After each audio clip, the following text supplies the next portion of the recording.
Ok, meus amigos, todos sejam bem-vindos. Hoje vamos falar de uma temática muito importante e queremos aproveitar também nesta apresentação, incluir muitas pessoas, até inclusive também aqueles que vão nos acompanhar através das plataformas digitais. Todos sejam bem-vindos, que o Senhor Jesus venha nos abençoar, amém? Então, a gente vai falar de um tema, na verdade, muito interessante que desperta o interesse de cada um de nós, no sentido de que todos nós possamos estar tão preparados. Deixa eu verificar aqui, está tudo claro. Estejamos tão preparados para cumprirmos com as responsabilidades que o Senhor Jesus Cristo colocou sobre nós como indivíduo, que fazemos parte deste corpo dele, que é a igreja, que nos cumbiu uma grande responsabilidade de pregar solenes, impopulares verdades que foram confiadas a nós, adventistas do sétimo dia. O facto de algumas igrejas, alguns ministros de outras denominações que a serva do Senhor explicitamente disse que são igrejas caídas, falarem verdades, não torna suas crenças, suas igrejas de pé, não. Deus deixou bem claro que são igrejas caídas, quanto que dentro daquelas corporações podemos encontrar pessoas fiéis. Sim ou não, irmãos? Exato. Então, temos pessoas lá fiéis. Então, uma pessoa fiel, um daqui, um dali, não representa o sistema doutrinário todo do corpo em si. Não. Então, mas especialmente os adventistas do sétimo dia possuem sistemas de crenças que, na verdade, eles têm grandes verdades que são aprovadas por Deus. Porque as verdades que os adventistas do sétimo dia têm saem do lugar santíssimo diretamente para onde? Para nós. E esta é uma doutrina que nos distingue de todas as denominações que há sobre a terra. Então, meus amigos, eu quero ler aqui algumas citações do Espírito de Profecia que vai nos situar naquilo que, na verdade, queremos dizer. O nosso tema hoje, que vamos falar, nada mais, nada menos, é a responsabilidade do remanescente. A responsabilidade do remanescente. Então, é necessário que o remanescente escatológico, o remanescente fiel, ele reconheça a posição que o Senhor a designou. Bem, aqui no livro Maranata, na página 25, a palavra de Deus diz assim: a perseguição em suas várias modalidades é o desenvolvimento de um princípio que subsistirá enquanto existir Satanás e tiver o cristianismo poder vital. Ninguém poderá servir a Deus se atrair a si oposição das hostes das trevas. Então, a perseguição, por exemplo, aqui em África, a perseguição, sobretudo para os cristãos, tem tomado várias formas. Sob o espiritismo, sim ou não, irmãos? Temos aqui cristãos que receberam tala, sim? Tala. No âmbito, pelo menos, testemunhamos isso. Temos várias pessoas que lhes deram tala. E dentre esses que eu me refiro, são cristãos. E tala, nós não estamos a falar outra coisa a não ser o espiritismo. E aqui é mais forte do que qualquer outra parte. Então, a palavra de Deus está a dizer de que a perseguição em suas várias modalidades, quer dizer, pode ser na esfera política, pode ser na esfera econômica, pode ser na esfera espírita, através das crenças, que todas elas acabam por combater com os nossos princípios. Realmente todos esses princípios que golpeiam aquilo que é o adventismo representa a intolerância, a perseguição. E todos aqueles que obedecem e que estão inseridos dentro desse sistema são perseguidos. Bem, mas haverá uma perseguição especial, uma perseguição singular para os adventistas do sétimo dia, para o remanescente fiel. Por isso que Jesus Cristo ele vai sublinhar aqui a perseguição em umas linhas claras, dizendo: ninguém poderá servir a Deus se atrair contra si a oposição das hostes das trevas. Ou seja, aquele que serve a Deus, ele pode suscitar a perseguição através do espiritismo, sim? Através das forças civis, também pode vir, sim? Através da política, religião corrompida, pode? Pode. Então, ninguém pode servir a Deus se suscitar a perseguição das forças contrárias. O que Deus está a dizer para o remanescente é: todo aquele que é fiel ao seu posto de dever como depositário dos oráculos sagrados, precisamos compreender claramente de que ele despertará o que, irmãos? A oposição. Agora, só que é um detalhe aqui que nós precisamos descodificar. Como esta oposição se manifestará? Repare aqui. Anjos maus o assaltarão, alarmados de que sua influência lhes esteja arrebatando a presa. Agora vai explicar bem. Esses anjos maus vão se servir de quem? Homens maus. Então, anjos maus, eles se unem a que tipo de homens, irmãos? Homens maus, reprovados pelo seu exemplo, unir-se àqueles procurando separar de Deus tal a pessoa, por meio de sedutoras tentações. Quando estas não surtem o efeito esperado, recorre-se ao poder compulsório para forçar a consciência. Então, como é que a perseguição realmente ela se tem manifestado nesses últimos dias? Os anjos maus, quando eles se apercebem de que estão para perder um dos seus súditos, então eles se servem como seus agentes, aqueles homens que são maus, como seus braços direitos. Irmãos, esses homens maus podem ser os feiticeiros, podem ser os políticos corrompidos, podem ser os líderes adventistas do sétimo dia, como de outras denominações, que são reprovados pelo seu exemplo, e pode ser qualquer tipo de indivíduo. Desde que o coração está preparado com a apostasia, esta pessoa pode ser uma obra, um vaso nas mãos do demônio, para poder fazer o trabalho que Satanás quer que se faça. Então, para essa toda multiplicidade de engano, de perseguição, que o povo de Deus vai lidar, desde agora, ou desde que já começou, até o fechamento da porta da graça, qual deve ser a conduta, então, do povo de Deus? Este é o ponto principal, queridos. Qual deve ser a nossa preocupação como povo que reconhecem a sua responsabilidade que recebeu de Deus?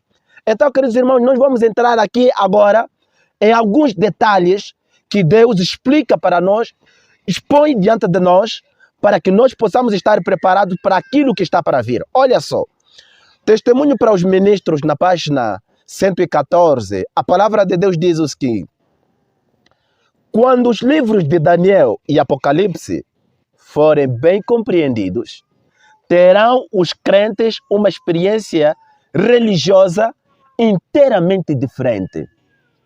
Quando, irmãos? Quando os livros de Daniel, e outro livro é qual, irmãos? Apocalipse. Eu pergunto, compreendemos bem esses livros? Aí está. A nossa vida atual, ela representa, na verdade, se nós compreendemos o livro de Daniel e que, irmãos? E Apocalipse. Vamos continuar. Ser-lhe-ão dados tais vislumbres das portas abertas do céu, que o coração e a mente se impressionarão com o caráter que todos devem desenvolver a fim de alcançar a bem-aventurada que deve ser a recompensa dos puros de coração. Então, através da compreensão específica de que livro, irmãos? Daniel e Apocalipse. Então, o povo de Deus terá uma experiência completamente, que, irmãos? Diferente. Que tipo de experiência é essa diferente? É qual é essa experiência? Queridos, a serva de Deus ela vai continuar a dizer agora na página 13 para explicar que tipo de experiência é essa, meus amigos. Olha só. Quando nós, a Lena White, a serva de Deus, dizendo, quando nós, como um povo, compreendermos o que este livro para nós significa, ver-se-á entre nós grande reavivamento. Eu paro até aqui. Meus amigos, até o presente, temos grande reavivamento na igreja, sim? Não. A que se deve? Qual é a causa? Falta da compreensão do livro de que, irmãos? De Daniel e livro de Apocalipse. Então, meus amigos, aqui diz claramente de que quando nós, como povo, compreendemos o que este livro significa para nós, ver-se-á entre nós grande. O que significa grande? Isso está em hebraico, irmãos? Não, está claro. Grande reavivamento. Continuando. Não compreendemos plenamente as lições que ele ensina. Não obstante, a ordem que nos é dada de examiná-lo e estudá-lo. Então, examinar significa o que, irmãos? Estudar. Então, queridos irmãos, Deus, para o remanescente fiel, lhe convida para que ele faça do livro de Daniel e do livro de que, irmãos? De Apocalipse, objeto de seus estudos. Queridos, olha só aqui. Qual é a nota tônica, afinal, no livro de Apocalipse em particular, como último livro, que temos dentro desta ordem que o Senhor estabeleceu entre o livro de Daniel e o livro de Apocalipse, que poderiam trazer o reavivamento e reforma? Qual é a mensagem especial que nós podemos encontrar no livro de Daniel? Não quero usar as minhas palavras, mas eu quero deixar que o profeta de Deus, a serva do Senhor, a mensageira do Senhor, a Ellen White, para que ela explique para nós qual é esta mensagem. Olha só, meus amigos. Isto está no livro Evangelismo, na página 195. A serva de Deus, a mensageira do Senhor, diz o seguinte: o livro de Apocalipse, que livro? Apocalipse, deve ser aberto perante o público, aliás. Há muitos que lhe foi ensinado que é um livro selado, mas está selado unicamente para quem rejeita a luz e a verdade. A verdade que contém deve ser proclamada, a fim de que as pessoas tenham uma oportunidade de preparar-se para os acontecimentos que logo ocorrerão. Agora, prestemos bem atenção nessas palavras, esse ponto que eu sublinhei aqui. Olha só, meus amigos. A mensagem do terceiro anjo, a mensagem de que, irmão? Está escrito em que livro? Apocalipse capítulo 14, obrigado, meu amigo. A mensagem do terceiro anjo deve ser apresentada como a única. O que significa única? Alguém pode trazer mais outra palavra? Única é o quê? É mesmo só. Não tem mais outra alternativa. A única esperança de salvação de um mundo a perecer. Inclusive também nós, sim? Exato. Então, o mundo a perecer precisa de que tipo de evangelho? Evangelho eterno ou evangelho evangélico? Evangelho eterno. A mensagem do terceiro anjo. Agora, vamos compreender pelo passado. Porque é necessário para a gente podermos chegarmos no futuro, enxergarmos o futuro. O melhor que nós temos que usar é através dos escritos do passado, sim ou não, irmãos? Para nós entendermos como o reavivamento ocorreu. Repare, o ministério de Jesus Cristo estava completamente explicado no livro de Daniel, sim ou não, irmãos? No livro de Daniel estava escrito o movimento de Jesus Cristo. E no livro de Joel estava escrito aquilo que aconteceria no final de 70 semanas. O Joel explicou que depois, num período de 70 semanas, aconteceria um evento, que é o derramamento de que, irmão? De chuva temporal. Não é assim, irmãos? Isso se cumpriu quando? No Pentecoste. Em que ano? No ano 31. Então, esse período no ano 31 estava enquadrado em que contexto, meus amigos? No contexto das 70 semanas. Os irmãos estão a entender? Então, no final das 70 semanas, nós encontramos uma mensagem de reavivamento e que, irmãos? E reforma. Mas esse reavivamento e reforma, diz a palavra de Deus, ela se baseou através do exame, do estudo de que, irmãos? Das escrituras, em particular, que livro, meus amigos? Daniel. Por isso que quando nós vamos ler Marcos capítulo 1, nós encontramos o João Batista a dizer de que o tempo está cumprido. Qual é o tempo que estava a se referir que estava cumprido, irmãos? Era 70 semanas. O tempo que havia sido predito. Então, no final das 70 semanas, uma parte do tempo que pertence às 2.300 tardes de manhã, houve um reavivamento, sim ou não, irmãos? Baseando-se no livro de que, irmãos? De Daniel, sim? Agora, assim também aconteceu no final da grande profecia de 2.300 tardes e manhã. No seu final também houve um reavivamento ou não houve reavivamento, irmãos? Então, esse reavivamento que houve, tanto no final das 70 semanas, como no final das 2.300 tardes e manhã, baseou-se em que, irmãos? Em profecia, sim ou não, irmãos? o que aconteceu em 1844 a 1843, ou de 43 a 1844, como o que aconteceu no ano 31, do ano 27 até 31, tudo isso aqui está estritamente ligado com o livro de Daniel e o livro de que irmão? De Apocalipse. Então, ao vermos no passado que o estudo desses livros trouxe a compreensão clara da missão do povo de Deus sobre aquilo que devem fazer, o povo de Deus ultimamente também deve ser despertado para eles estudar essa mensagem e compreender, sim ou não, irmãos? Exatamente. Por isso que nós precisamos estudar a mensagem do terceiro anjo, para nós compreender qual é a importância e o que nós precisamos fazer. E por que nós temos que estudar essa mensagem? Porque essa é a mensagem que vai trazer a salvação ou a perdição de quantas pessoas, irmãos? De todas as pessoas. E também a salvação de todos aqueles que vão crer nela. Então, a mensagem aqui é séria. Não eu falando, mas é Deus, meus amigos. Agora, o profeta de Deus vai falar assim, a serva de Deus, como outros dizem. Tanto profeta de Deus, eu gosto de classificá-la assim, tá? Os escritos dela falando neste caso. Temos um texto que está no livro Testemunho para os Ministros, na página 118.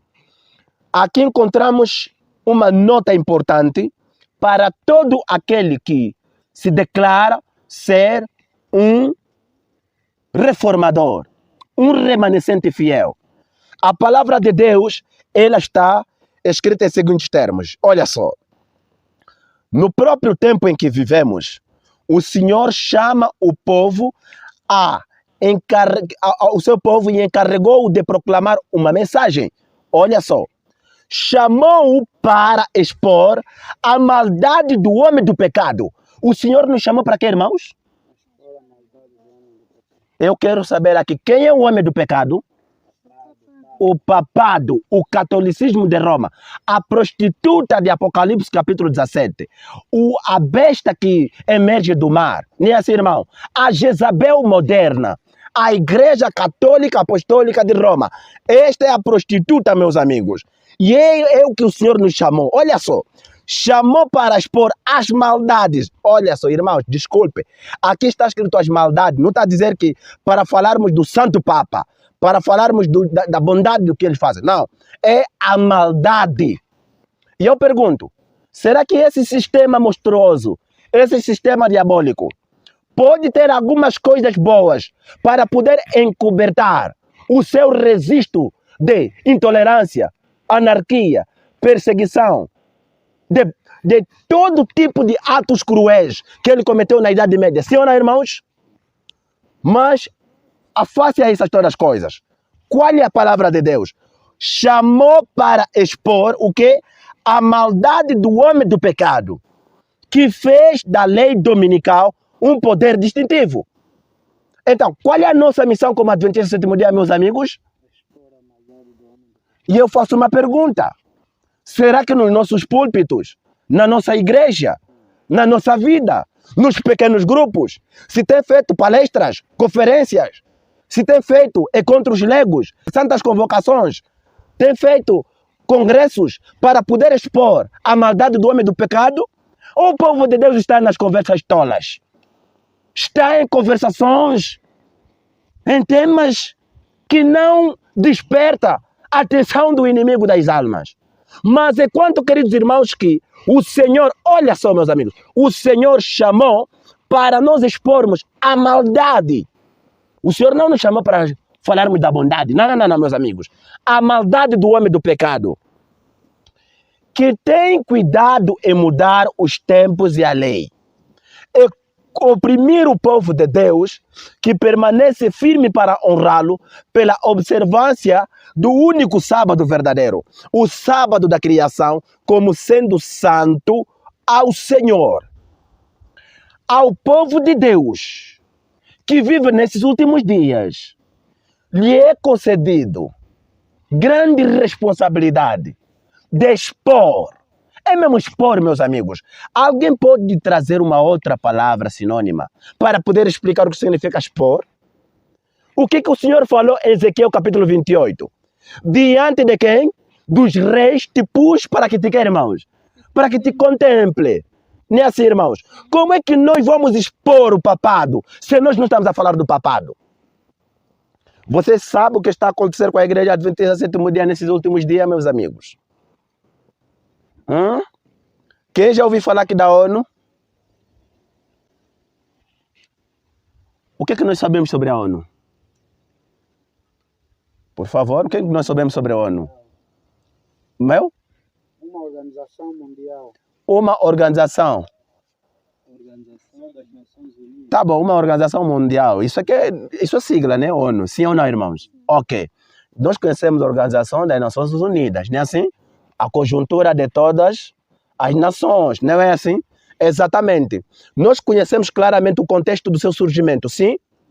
Entendemos?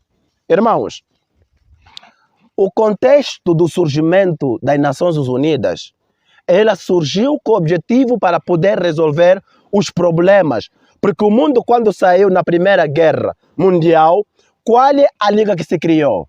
A Liga das Nações. A Liga das Nações, só que ela foi frustrada porque os Estados Unidos da América não quer. Não entrou. Sim ou não, irmãos? Exato. Agora, como tentativa, porque o objetivo principal era os Estados Unidos também para entrar aonde, irmãos? Na Liga. Ou seja, se os Estados Unidos da América entrassem na Liga, então a Liga das Nações poderia continuar. Mas só que por não entrar, então criou-se uma outra estratégia. É qual? A Segunda Guerra, irmãos, Mundial. Então, a Segunda Guerra Mundial, então, trouxe a oportunidade e os Estados Unidos foi completamente obrigado para poder entrar. Logo que os Estados Unidos entraram, formaram o que é chamado de ONU. Ou seja, o objetivo principal é para trazer a paz. Os irmãos estão a entender? Eu pergunto, foi uma guerra planejada, sim ou não, meus amigos? Exatamente. Para trazer paz através de que, irmãos? De caos. Tese e que, irmãos? E antítese. Para formar uma que? Uma síntese que é a paz. Os irmãos estão a entender? Então, essa organização diabólica, esta organização jesuíta que surgiu, realmente, hoje em dia, ela acabou por dividir o mundo todo em 10 nações. Sabemos claramente, não é? Em 10 nações. E quando a gente vamos abrir em Apocalipse, capítulo 17, vamos abrir, meus amigos. Vamos ler aqui o versículo 12. Vamos ler aqui o versículo 12. Diz assim, meus amigos. E os 10 chifres que viste são 10 reis, que ainda não receberam o reino, mas receberão poder como reis por uma hora, juntamente com a besta. Olha só, meus amigos, versículo 13. Estes têm um mesmo intento. Farão que, irmãos? E entregarão o seu poder e autoridade a quem, irmãos? A besta. Então, essa liga, esses 10 poderes, quando a gente vamos em Daniel, para nós interpretarmos chifres, chifre representa que, irmãos? Chifre. Daniel capítulo 7, versículo 23. O que diz? Chifre representa que, irmãos? Reis ou reinos, sim? Exatamente. Então, esses reinos que estamos a ver aqui em Apocalipse, o objetivo principal desta liga, queridos, quando eu estudo esta profecia, não vejo uma outra organização que cumpre este ideal a não ser a ONU, que tem a capacidade de reunir todas as nações. Não só, mas também ela promove os assuntos ecumênicos. Os irmãos sabiam disso? A ONU, que produz, promove os encontros ecumênicos. Sim ou não, irmãos? Sim. Eu não vejo outra entidade, outra instituição, outro poder. Talvez que o rolo da profecia se desdobre mais no futuro. e plenamente possamos compreender, a não ser no atual, o único que ainda cumpre taxativamente os elementos é a ONU, que tem esse poder de unir todas as nações. E essas nações lhes dando um único pensamento, unicamente, e levar os habitantes da terra para que restituam à besta o poder que, irmãos, que perdeu. Que perdeu em que ano? Na Idade Média, no ano de 1798. Os irmãos estão a ver a coisa como é que está a se desenrolar? Esse é um poder, esta é uma instituição papal, do papado. O objetivo principal é levar as pessoas para poder a gente entrarmos na era escura. Quanto mais as nações, as dias, acho que no mês passado, eu estava a fazer revisão nas minhas atualizações daquilo que tem sido as minhas anotações e observações das profecias. Infelizmente, tem sempre a tendência, quando a gente estamos a falar da besta, a gente olhar simplesmente para a Europa, para a América, para grandes potências, mas o nosso país isolamos, sim? Exato. Vocês sabiam claramente que no ano 2024 o nosso presidente também esteve lá na ONU, discursou? Os irmãos sabiam? Sim, sabia. Sabias, né? Demonstrava o vídeo. Exato. Dizia ele que nós estamos dentro. Exato. O nosso próprio país, a Angola, nosso presidente é o João Lourenço. Ele esteve lá, discursou, e ele falou que nós estamos lá para cooperarmos com todas as agendas da ONU. Quantos países que têm estado na ONU para discursar? Quantos países? Muitos países. Ok? Então, esta é uma organização que, como povo de Deus, temos que ficar atentos para vermos os passos do seu desenvolvimento, onde as coisas estão a tender e qual é o objetivo. Mas graças a Deus temos o microscópio divino, que é a palavra de Deus, para poder nos explicar o que está por detrás dessas todas as organizações, para não ficarmos perdidos. Agora, olha só o versículo 14. Olha só o versículo 14, meus amigos. Olha só o versículo 14. Aqui a coisa agora vai começar a ficar um bocado mais apertada. Olha o versículo 14, meus amigos. Olha o versículo 14. Olha só. Assim está escrito. Estes, falando-se de que, irmãos? Das 10 nações, unindo já agora com que, irmãos? Com a besta. Quem é a besta, irmãos? O catolicismo, o papado de Roma, tá bom? Vamos ali. Estes, o que vão fazer? Qual será o fim, irmãos? Guerrear contra o cordeiro. O quê? Guerrear contra o cordeiro. Vão lutar contra o quê? O cordeiro. Quem é um cordeiro, meus amigos? Quando é que Cristo aparece com o título de um cordeiro? Por favor. Ok. O sacrifício. Vão combater uma coisa. Então, o cordeiro tem a ver com o sacrifício, tem a ver com a mensagem da verdade presente, tem a ver com a mensagem do terceiro anjo, que apresenta Jesus Cristo como que, irmãos? Como cordeiro de Deus que tira o pecado do mundo. Ou seja, este sistema todo, esta organização toda, o objetivo dela, nada mais, nada menos, é combater a mensagem de que, irmão? Do terceiro anjo. Não sei se os irmãos apanharam. Olha só. Estes combaterão contra o cordeiro e o cordeiro os vencerá. A mensagem vai triunfar ou não vai triunfar, meus amigos? Aqui está a certeza. Aqui está a certeza. Então, aqueles todos que estão se esforçar para entrar nesta instituição, nesta organização condenável, realmente eles estão a participar no espírito de derrota. Porque o Senhor deixou bem claro em sua palavra de que estes combaterão com quem? Com o cordeiro, e o cordeiro fará o que com eles, irmão? Os vencerá, ou seja, a verdade vai triunfar. Esta organização, quando ela vai se unir com o papado, conforme ela é do papado, e já se uniram na verdade, o que vai trazer? Qual é o que vai trazer? o que vai acontecer? Qual será o resultado, meus amigos? A lei dominical. A perseguição para o fiel de Deus. Será que a perseguição destruirá o povo de Deus ou purificará o povo de Deus, irmãos? Vai purificar o povo de Deus. Agora, o nosso ponto aqui agora é uma organização como esta. O povo de Deus é chamado a entrar lá? Não. O que vocês acham? Não. Eu agora faço uma pergunta. E se você ouvir que a nossa igreja entrou lá? O que você diria?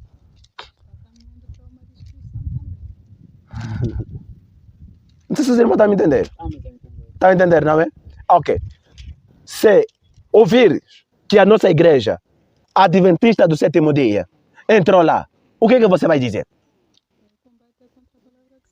Está aí contra que, irmãos? A palavra do Senhor.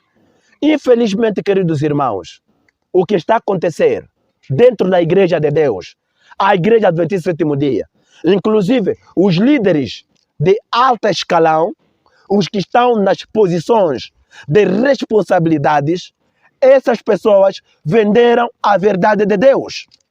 Traíram o povo de Deus. Como Judas, ele indicou o caminho onde estava Jesus, assim os líderes da Conferência Geral, em 1985. A igreja havia entrado na ONU. Venderam a mensagem. O resultado principal é nada mais, nada menos, é combater a verdade presente. Infelizmente, queridos irmãos, vocês têm visto. Eu acompanhei, na verdade, a Conferência Geral deste ano, do ano passado, e lá havia eleições, o pastor Coran Vine, ele não foi eleito para participar lá. Mas, queridos irmãos, sabem quanto que um pastor havia se levantado para poder falar sobre o papado, simplesmente ele falava para ele recitar o Apocalipse. Não sei se vocês viram aquilo. Apocalipse capítulo 13. Ele tudo deu em memória, mas sem fazer menção alguma do papado. Mas do lado ele recitava e do outro lado fazia passar as imagens. A prostituta, a Babilônia, a Igreja Católica Apostólica de Roma, ela estava passando. Na medida que os textos eram recitados e ali estavam a apresentar as imagens do papado, do catolicismo. Ok? Mas isso aqui, queridos irmãos, o porquê que nós temos que apresentar a mensagem do papado nessas linhas? De uma forma subjetiva, só através das imagens, só recitando o texto. Qual é a diferença que existe entre recitar o texto sem explicá-lo e deixá-lo assim conforme está? Qual é a diferença, meus amigos? Você consegue me dizer qual é a diferença? Nenhuma. Não tem impacto algum. A serva de Deus diz claramente que o livro de Apocalipse deve ser expandido para o povo e com algumas adicionais explicações. Não é assim? Sim. Mas sabe, a condescendência com o pecado, a condescendência com a transgressão, está a fazer com que a mensagem de Deus, a mensagem clara de Deus, ela não tenha o poder para poder purificar o povo de Deus. Qual é o problema? O problema é que o povo se conformou com os padrões de que, irmãos? Do mundo. Irmãos, eu quero vos dar tempo aqui para vocês comentarem. Mas antes, eu quero vos mostrar claramente como é que aconteceu as coisas no passado e como elas também vão acontecer. Porque eu gosto sempre de trazer, queridos irmãos, o passado à luz da Bíblia para nós entendermos o que vai acontecer aí. Irmãos, vamos abrir a palavra de Deus no livro de Cantares. Cantares, Cântico de Cântico.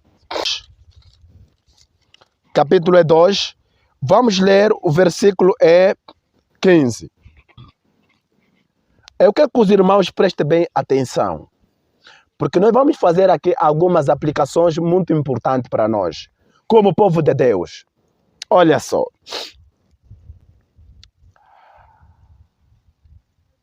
Apanhai-nos as raposas, as raposinhas que fazem mal, a que, irmãos?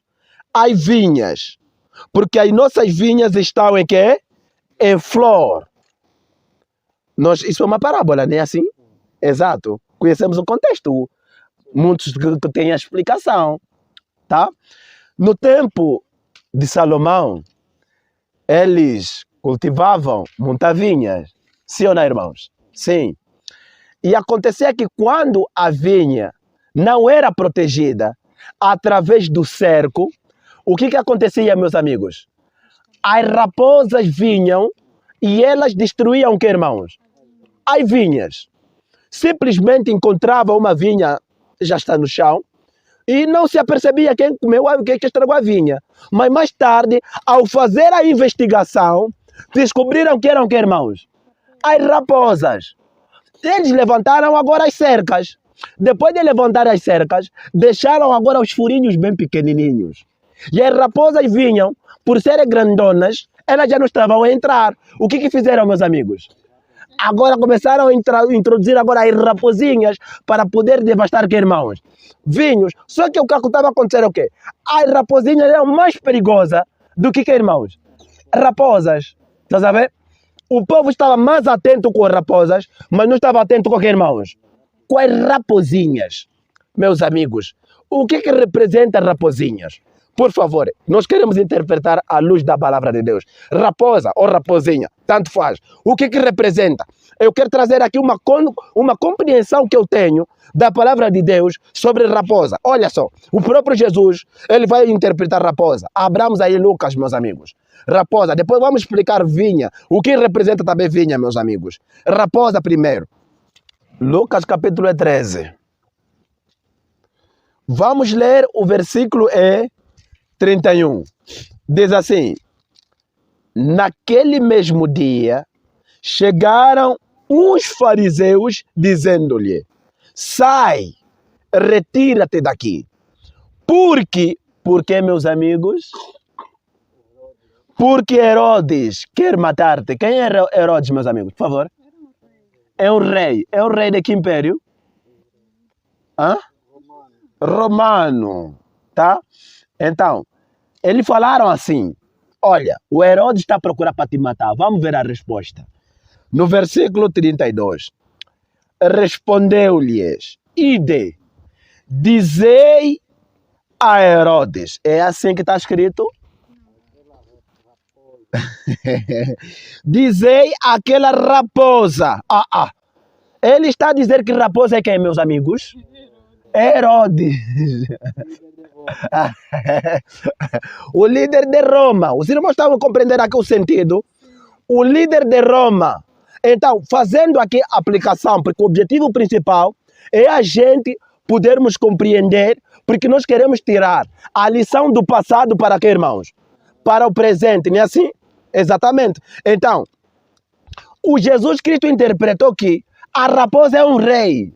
E não é rei de qualquer nação, não. É rei da Babilônia daquele tempo. Rei de Roma. Sim ou não, irmãos? Exatamente.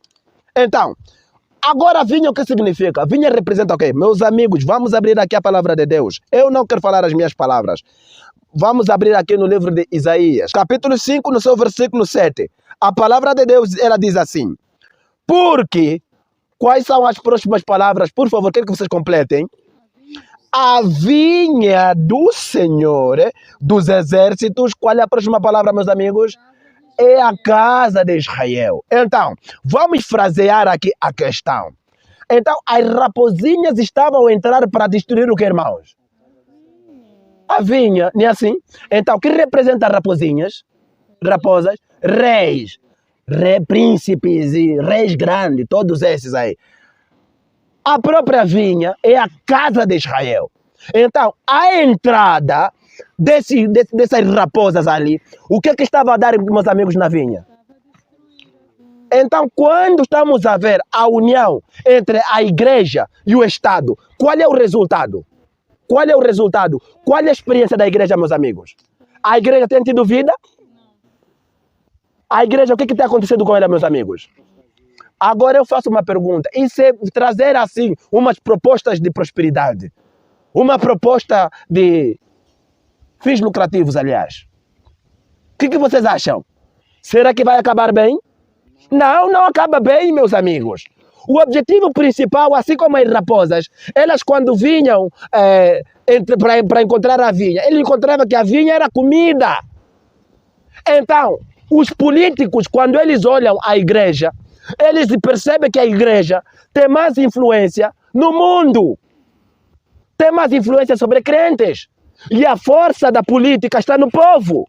Então, a única forma de eles poderem dominar o povo é se unir à igreja para eles terem mais que irmão. Influência, eles não vêm na igreja para se converter. Eles vêm na igreja para roubar a nossa influência, o nosso poder, a identidade espiritual, para poder usar para o seu próprio fim. Vocês se lembram dos fariseus, escribas, quando eles foram no Jordão para ter com João Batista? A serva de Deus, no livro Desejar Todas as Nações, ela nos deixa bem claro que o objetivo principal dos fariseus e escribas não foram para serem irmãos, batizados, mas mediante a união com João Batista, era para fortalecer a sua irmãos, influência. Irmãos, no tempo que nós estamos a viver, toda e qualquer ligação com uma instituição condenável, na palavra de Deus, a principal dentre elas é o papado, o catolicismo de Roma, ela acabará por dar cabo na nossa vida espiritual. Nos primeiros momentos, pode parecer saudável, assim como aconteceu com os judeus, porque eles estavam irritados com a santidade de Jesus. E quando encontraram apoio em Herodes, encontraram apoio no Pilato, encontraram apoio naqueles políticos, lhes ajudaram para matar Jesus, mas no ano 70 também tinham que receber alguma coisa. Os irmãos estão a entender? Sim. Exato. No ano 31 foram ajudados, sim? Sim. Certo. Mas toda ajuda que se recebe nas agências de Satanás, ela se paga com alma.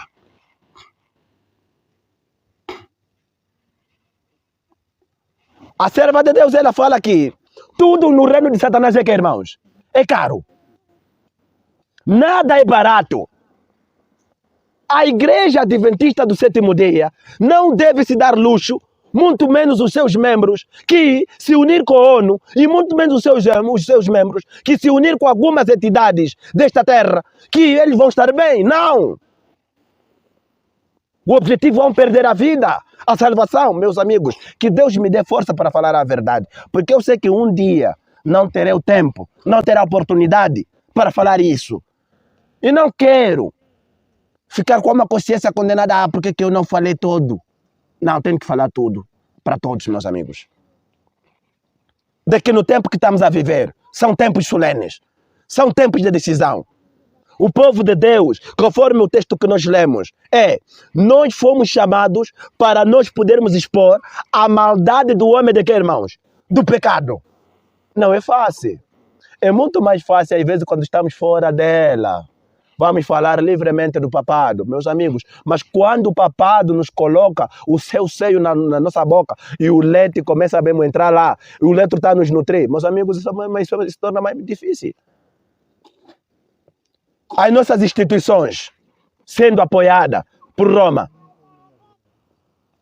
Você acha que vai ser fácil? Vai ser fácil?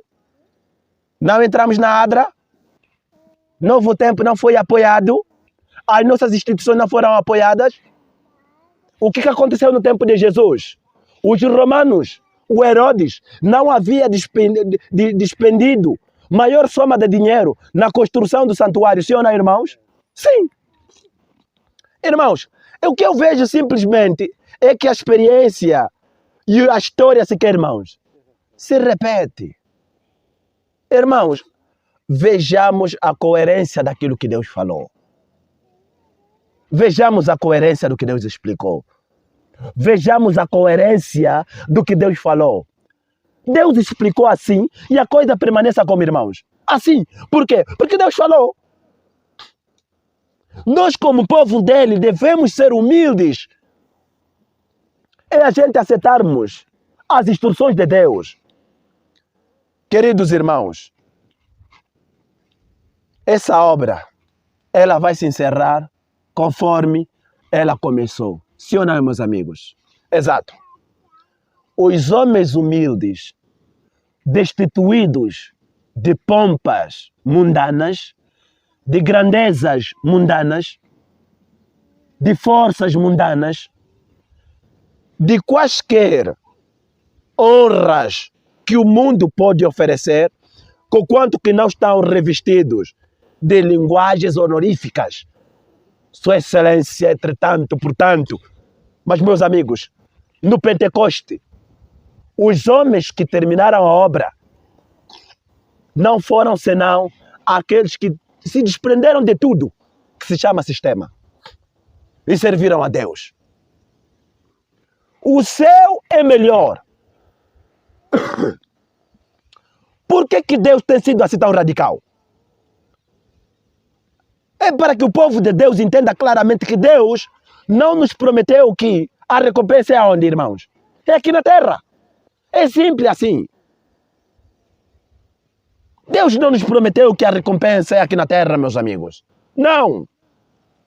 Simplesmente, meus amigos, Deus nos disse que a nossa recompensa é aonde, meus amigos? É lá no céu. Aqui é quê? Somos passageiros. É difícil quando nós temos um coração dividido. É duro quando o nosso coração não está em harmonia com Deus. É complicado quando a nossa mente não reflete a mentalidade de Deus, não está unida. Por isso que Cristo disse que o meu reino não é deste mundo, é o nosso coração, a nossa mente, o nosso entendimento, a nossa vida. Toda a perspectiva da vida está estritamente ligado com aquilo que é a missão de Cristo para a sua igreja. Não veremos que a tarefa que Ele nos deu é difícil, não. Veremos que é um prazer. Veremos que é um privilégio mortal a ser chamado para cooperar com Deus. Veremos que é necessário para a nossa própria felicidade. Pelo menos eu tenho testemunhado isso aqui, a minha experiência. De que para a felicidade de um ser humano é necessário que Deus tenha que lhe dar responsabilidade para com o seu próximo. Trabalhar pelo seu próximo. Sim. O apóstolo Paulo, quantas coisas que ele deixou? Me diz. Família, amigos, sinédrio, posições, carreira, poder, tudo deixou. O que significa deixou? Deixou. Por amor a quem? Ao Evangelho. Pregou o Evangelho a toda criatura. Diz no livro Colossenses capítulo 1, versículo 23, diz que o Evangelho foi pregado a todos debaixo do céu. No livro de Romanos capítulo 11, ele fala de que o Evangelho havia sido pregado para todos os gentios nos confins da terra. Isso não é fácil, meus amigos. Não é fácil. É fácil nós ficarmos a cantar histórias deles como música romântica, né? Mas quando somos chamados para arcarmos com a mesma responsabilidade, mas temos visto que os nossos corações se rebelam contra a autoridade do Senhor. Ir no céu é muito difícil, como o jovem rico falou. O Senhor lhe disse que venda tudo. Eu já encontrei algumas pessoas, irmãos, tentar minimizar grau. Não! Não é tão bem assim que Deus falou. O que Deus queria falar ali é uma parábola, é hipérbole. Meus amigos, aquilo não foi nenhuma hipérbole, não. É mesmo literal. Assim como Levi havia deixado sua carreira, sua posição, Pedro, aquele barco cheio de peixe, todos eles. Agora, ele vai vir com gama de riqueza. Você acha que não poderia tentar o Pedro? Não poderia tentar o Levi, eles são de ferro? Não. Poderia eles tentar e eles produzir mesmo. Ah, não, vocês têm que ser muito equilibrados. Por que vocês deixaram tudo? Mas também eu estou aqui no grupo, estou com tudo. E Deus, ele viu esses perigos que poderiam abater a sua igreja, se tolerasse. Por isso que Cristo tinha que ser justo com todos. Você também quer entrar nessa equipe? Carrega a cruz. Morre para o eu. Não diga eu quero, não. Diz que és-me aqui, o Senhor faz a sua vontade. Meus irmãos, a Igreja Adventista do Sétimo Dia tem um objetivo. É de expor a maldade do homem de que, irmãos? Do pecado. Não devemos nos unir em nenhuma e qualquer instituição que esteja ligada ao homem do pecado, que é a Igreja Católica Apostólica de Roma. É necessário ser bem claro. Então, Eu paro por aqui e dou tempo para os meus amados para poder contribuir e falar alguma coisa a respeito dessa temática muito importante que hoje abordamos, a responsabilidade do remanescente. Que o Senhor venha nos abençoar. Amém? Bateu quantos minutos? 20?